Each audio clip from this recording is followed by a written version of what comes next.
ঘুম থেকে উঠতে লেট হইলে ঝটপট আমি যেভাবে সকালে ব্রেকফাস্টটা রেডি করি মাত্র 10 মিনিটে, সেটাই আজকে আপনাদের সঙ্গে শেয়ার করব। হ্যালো এভরিওয়ান, আসসালামু আলাইকুম। আই হোপ সকলে অনেক বেশি ভালো আছেন। আলহামদুলিল্লাহ আমি অনেক বেশি ভালো। চলে আসলাম নতুন একটা ব্লগ ভিডিও নিয়ে। ঘুম থেকে উঠতে লেট হইলে কিভাবে ঝামেলাবিহীনভাবে একটা স্বাস্থ্যসম্মত ব্রেকফাস্ট তৈরি করবেন সেটারই একটা প্রসেস ভিডিও নিয়ে চলে আসলাম। আশা করি আজকের এই ভিডিওটা আপনাদের অনেক বেশি ভালো লাগবে। সকালবেলা ঘুম থেকে উঠে তো চা ছাড়া চলবেই না, এই জন্য ঝটপট আমি বানিয়ে নিব ক্যারামেল চা। ক্যারামেল চা কে কে পছন্দ করেন অবশ্যই কমেন্টে জানাবেন। আমার তো ক্যারামেল চা অনেক বেশি ভালো লাগে। ক্যারামেল চা তৈরির জন্য প্রথমে একটা সসপ্যান নিয়েছি, তারপর এখানে আমি আমার পরিমাণ মতো চিনি দিয়েছি। আপনারা যে যেইভাবে চিনি খেতে পছন্দ করেন এইভাবে বেশি বা কম দিতে পারেন। আমি যেহেতু 1 কাপ চা বানাবো এই জন্য আমি আমার পছন্দ মতো চিনি দিয়েছি। দিয়ে খুব ভালোভাবে সুন্দর একটা ক্যারামেল হয়ে আসা পর্যন্ত অপেক্ষা করব। অবশ্যই ক্যারামেলটা যাতে পুড়ে না যায় এইদিকে লক্ষ্য রাখতে হবে। ক্যারামেলের মধ্যে সুন্দর একটা কালার চলে আসলে এখানে আমি 1 কাপেরও বেশি দিয়েছি দুধ। দুধের পরিমাণটা যত বেশি দিবেন খেতে কিন্তু তত বেশি ভালো লাগবে। দুধ যত বেশি ঘন করা হবে চা কিন্তু আসলে বেশি টেস্ট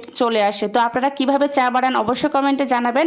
এই তো দুধটা যখন ভালোভাবে মিক্সড করে নিয়েছি ক্যারামেলের সঙ্গে, তারপর এখানে চা পাতা দিয়েছি। চায়ের মধ্যে সুন্দর ঘ্রাণের জন্য এখানে আমি তেজপাতা, সাদা ফল ও দারচিনি দিয়েছি। যারা মশলা খেতে পছন্দ করে না তারা অবশ্যই এটা স্কিপ করতে পারেন। তারপর সবগুলো উপকরণ খুব ভালোভাবে বেশ কিছুক্ষণ ফুটিয়ে নিয়েছি। তারপর তৈরি হয়ে গেল আমার মজাদার ক্যারামেল চা। এটা আমি এখন গরম গরম পরিবেশন করব। গ্লাসের মধ্যে আমি 1 চামচ গুঁড়ো দুধের মধ্যে দিয়ে এই চাটা পরিবেশন করলাম। গুঁড়ো দুধ দিয়ে চাটা খেতে এত বেশি ভালো লাগে, অবশ্যই এভাবে একবার হলেও ট্রাই করে দেখবেন। ঘুম থেকে উঠে এইরকম একটা চা খাইলে আপনার মন এমনি ফ্রেশ হয়ে যাবে। তারপর চলে গেলাম নতুন একটা ব্রেকফাস্ট রেসিপি তৈরির জন্য। একদম ঝামেলাবিহীনভাবে 10 মিনিটে বানিয়ে দেখাবো। বাসায় যেদিন ব্রেড থাকে সেদিন সকালবেলা নাস্তা তৈরির জন্য কোনো ঝামেলাই করতে হয় না। ব্রেড আছে তার মানে যে কোনো নাস্তা আমরা অনায়াসে করে নিতে পারি মাত্র 10 মিনিটের মধ্যে। আমি একটা ফ্রাই প্যানের মধ্যে রান্নার রেগুলার তেল দিয়েছি সামান্য পরিমাণে। আমার ব্রেড টোস্ট অনেক বেশি পছন্দ, এই জন্য আমি প্রায় সময় এই ব্রেড টোস্টটা দিয়ে সকালে ব্রেকফাস্টটা সারে ফেলি।